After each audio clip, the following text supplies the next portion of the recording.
दोस्तों इससे पहले एक वीडियो में आपको दे चुका हूँ, नोटिफिकेशन आपको इसका नहीं मिला हो तो आप इसको चेक करिएगा।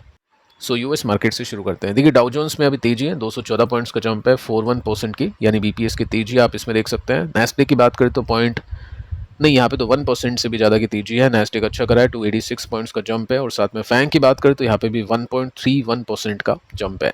अब काफ़ी लोग ईटीएफ में निवेश कर रहे हैं प्रीमियम पे, बहुत रिस्की है। कल का आखिरी वीडियो देखा होगा तो आपको आइडिया लगा होगा कि कितना रिस्की है। सो दो ऑप्शंस अपने पास में, एक है इंडियन ईटीएफ में निवेश करें, सेकंड है यूएस ईटीएफ में निवेश करें। इंडियन ईटीएफ में कैसे निवेश कर सकते हैं, जो आपको पता ही है, मोतीलाल ओसवाल, नैस्डैक 100 या फैंग का जो ईटीएफ आता है वो।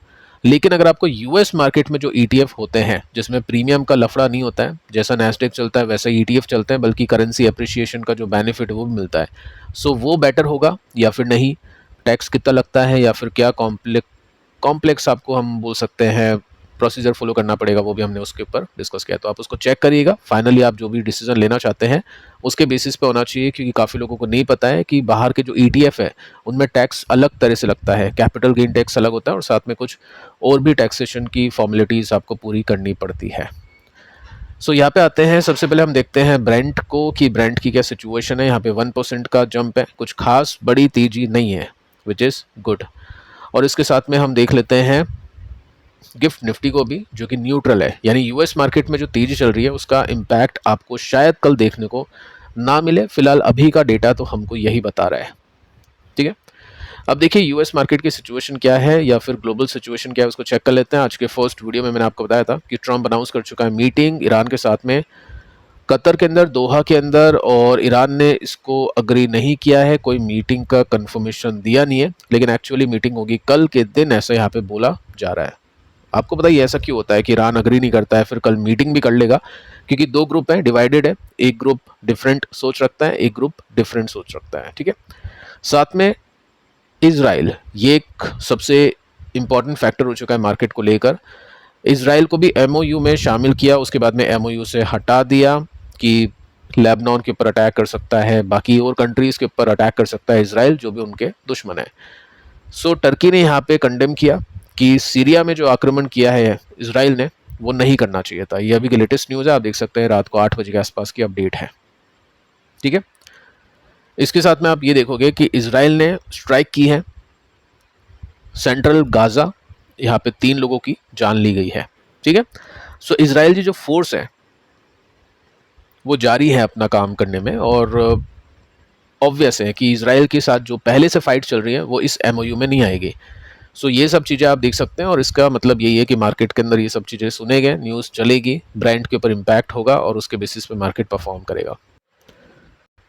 सो ब्रॉडर मार्केट से ज़्यादा फोकस स्टॉक के ऊपर करना जरूरी होगा। कुछ ही कंपनीज़ है, देखो हैंडफुल कंपनीज़ है, गिनी चुनी कंपनीज़ है जो अच्छा कर रही है, बाकी मैक्सिमम कंपनीज़ ख़राब कर रही है। अगर वो जो कंपनी अच्छा करी वो इन्वेस्टर्स की पोर्टफोलियो में होगी तब जाके कुछ बनेगा रिटर्न्स, अदरवाइज अभी मार्केट ऐसा है नहीं है जो आपको रिटर्न्स कमा के देगा। सो एस्ट्रल आज काफ़ी गिरा, 7.86% की मंदी है।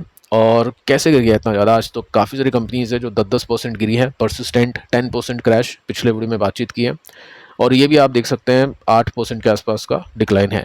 68 का पी रेशो है, ये ध्यान दो। सबसे पहले ये मैं आपको काफ़ी बार बताता हूँ कि स्टॉक का चलना इस वैल्यूएशन पे इम्पॉसिबल है ऐसे नंबर्स देने के बाद में, ठीक है। पिछले क्वार्टर में नंबर्स अच्छे नहीं आए, ईपीएस मिस, रेवेन्यू मिस, एक क्वार्टर इसका ठीक गया था, उसके बाद में स्टॉक में तेजी बनी, लेकिन उस सभी भी हमने डिस्कस किया था कि जब तक कोई मेजर ब्रेकआउट नहीं हो, जब तक तेजी सस्टेनेबल नहीं है, क्योंकि एक क्वार्टर अच्छा आ चुका है, उससे पहले के क्वार्टर्स खराब गए हैं, तो जरूरी नहीं है आगे के सारे क्वार्टर्स अच्छा है, कम से कम 2-3 क्वार्टर अच्छा आने चाहिए, या फिर अपडेट ऐसी होनी चाहिए जिसकी वजह से हम या इन्वेस्टर ट्रस्ट कर सकता है।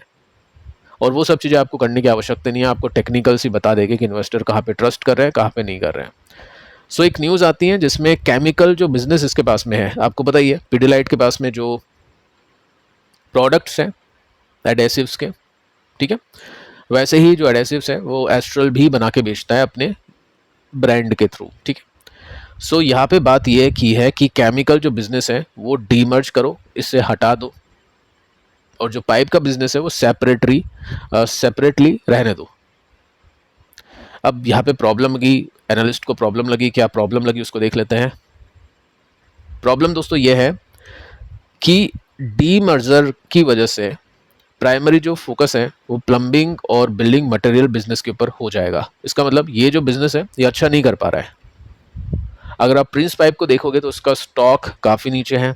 एस्ट्रल में इतना कुछ खास डिक्लाइन नहीं है। एस्ट्रल कम से कम अपने सपोर्ट पे अभी तक टिका हुआ है, रिटर्न्स नहीं मिल रहे, बट स्टॉक्स नीचे नहीं जा रहे क्योंकि यहाँ पे और भी बिजनेसेस हैं जो इसको संभाले रखे हैं। पीडीलाइट अगर आप देखोगे अच्छा नहीं कर रहा है, लेकिन वो बुरा भी नहीं कर रहा है। तो ऐसे जो बिजनेस इसके पास में है, एस्ट्रल के पास में, जो पाइप्स बिजनेस के अलावा है, अगर वो यहाँ से निकल जाएंगे तो पाइप का बिजनेस खराब करेगा, उनके नंबर्स खराब आएंगे। क्योंकि जो भी आप रिजल्ट देखते हैं वो कंसोलिडेटेड रिजल्ट होते हैं, जिसमें आपकी जो भी कंपनी है उसकी हर एक बिजनेस की जो अर्निंग्स है वो आपको कंसोलिडेट करके यानी इकट्ठी होकर दिखती है। अब वो जो अच्छी कंपनी है या जो अच्छा कर रही है या जो कम खराब कर रही है वो अलग हो जाएगी, वो सेपरेट लिस्ट होगी। एस्ट्रल केमी उसका नाम है। तो फिर आपका पाइप बिजनेस खराब नंबर्स देगा और उसके बेसिस पे स्टॉक के जो प्राइजेस है वो नीचे आएगा। तो ये रीज़न है कंपनी के स्टॉक के गिरने के पीछे का। लेकिन प्रॉब्लम नहीं है, एस्ट्रल केमी के स्टॉक्स आपको मिलेंगे 1:1 रेशियो, यानी एक एस्ट्रल आपके पास में है तो एस्ट्रल केमी का एक स्टॉक आपको मिल जाएगा। अब वो कैसा करेगा देखते हैं। जैसे आईटीसी अच्छा नहीं कर रहा है, आईटीसी होटल फिर भी ठीक ठाक सा कर लेता है, तो सेम सिचुएशन इसमें भी होगी। हो सकता है केमिकल यानी जो पिडिलाइट काइंड ऑफ कंपनी है वो थोड़ा बेटर परफॉर्म करे। डेट क्या है वो अनाउंस अभी तक हुई नहीं है। स्टॉक अभी 6 से लेकर 10% के साथ में नीचे गिरा है, क्योंकि ये नेगेटिव रिएक्शन रीज़न मैं आपको बता चुका हूँ क्यों है।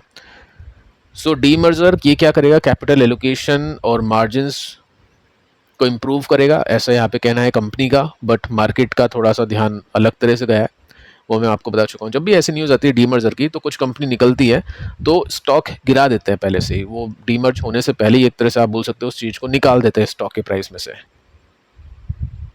ठीक है, सो देखते हैं आगे चल के क्या होगा। फिलहाल अभी हम देख सकते हैं यहाँ पे जो वीकली चार्ट है या मंथली चार्ट है उसके सपोर्ट के आसपास आ चुका है। इस सपोर्ट से पहले भी काफ़ी बार तेज़ी आ चुकी है और फिलहाल वापस से अपने सपोर्ट के आसपास आ चुका है। ये आपको तेज़ी मिलेगी बीच बीच में अच्छे नंबर्स की, लेकिन वो फाइनल तेज़ी नहीं होगी कि अच्छा स्टॉक करेगा। तो ये 10-12-15% की तेज़ी कैप कर सकते हैं इन्वेस्टर, बाकी ऐसा कोई अप ट्रेंड इसमें अभी नहीं देखने को मिलता है।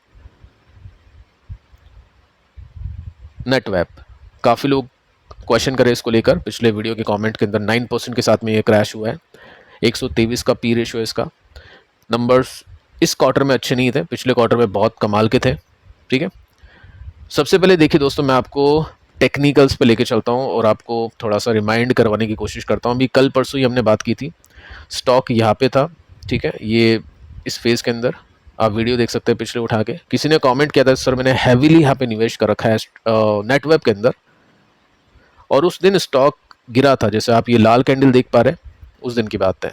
तो उसी समय मैंने आपको कह दिया था कि ये प्राइस तो इन्वेस्ट करने का होता ही नहीं, यहाँ तो एग्जिट किया जाता है शॉर्ट टर्म ट्रेडर की तरफ से, और लॉन्ग टर्म वाला होल्ड करता है। लेकिन ये रेसिस्टेंस के प्राइस कभी लेने के नहीं होते हैं। और एआई कंपनी के स्टॉक्स अगर नीचे आ रहे हैं तो डेफिनेटली यहाँ पे भी हम गिरावट की उम्मीद करेंगे। और ये सपोर्ट हमने यहाँ पे बात की थी, एग्जैक्टली आप देख सकते हो उसी सपोर्ट के आसपास स्टॉक नीचे आ चुका है, क्योंकि पैटर्न बिल्कुल विजिबल है। कंपनी ने अभी कुछ ऐसा किया नहीं है, ऐसे कोई बड़े ऑर्डर्स आए नहीं है कि 123 का पी भी कम लगे। अगर ऐसे कोई ऑर्डर आ जाए तो समझ जाएंगे कि चलो ठीक है यहाँ से चलना चाहिए, बट ऐसा कुछ हुआ ही नहीं, तो स्टॉक कैसे टिकेगा। लेकिन रीज़न कुछ और है यहाँ पे। ऐसा नहीं है कि प्रॉफिट बुकिंग हो गई, नॉर्मली स्टॉक अपने रेसिस्टेंस पे है तो बेच दिया, लेकिन यहाँ पे चिंगारी बढ़ गई रेसिस्टेंस पे होने की वजह से, और उसकी वजह से स्टॉक आज ज़्यादा गिर गया। देखिए एक्चुअल रीज़न क्या है कि कंपनी फंड रेज करने का प्लान कर रही है, पैसा उठाएगी कंपनी, और वो पैसे उठा के क्या करेगी, कंपनी अपने ही बिजनेस को ग्रो करेगी। तो ये अच्छा पॉइंट है। ठीक है, लेकिन यहाँ पे प्रॉब्लम क्या है कि कंपनी रेज करेगी कैपिटल नए स्टॉक्स को इश्यू करके, जिसमें प्रेफरेंस शेयर्स हो सकते हैं। ठीक है, इक्विटी लिंक सिक्योरिटी हो सकती है। और इसका मतलब यह है कि अगर कंपनी नए शेयर्स को इशू करती है तो पुराने शेयर होल्डर्स की ओनरशिप डाइल्यूट होगी, कम होगी। ठीक है, ऑब्वियस है, मैथ अगर हम लगाए तो इसके अंदर बिल्कुल ऑब्वियस है कि नए शेयर्स इशू हो गए तो पुराने शेयर होल्डर्स की जो वैल्यू है वो डाइल्यूट होगी। तो ये रीज़न बन गया सेलिंग प्रेशर के आने का। अगर ये किसी और माध्यम से पैसे उठाते हैं तो ऐसा कुछ शायद नहीं होता, लेकिन जैसे ही इन्होंने बात कर दी कि इक्विटी डाइल्यूशन हो सकता है तब जाके स्टॉक अभी गिरा है। देखते हैं आगे चल के कैसी न्यूज़ आती है, किस माध्यम से ये पैसा उठाने वाले हैं, कितना पैसा उठाने वाले, उस पैसे से क्या करने वाले हैं, उसके बेसिस पे देखेंगे। फिलहाल अभी ये सपोर्ट है, देखते हैं कल ये मेंटेन रहता है या फिर नहीं। तो फिलहाल दोस्तों इस वीडियो में इतना ही। पिछले वीडियो को आप देख लेना, मिलते हैं नेक्स्ट वीडियो में, तब तक के लिए बाय बाय।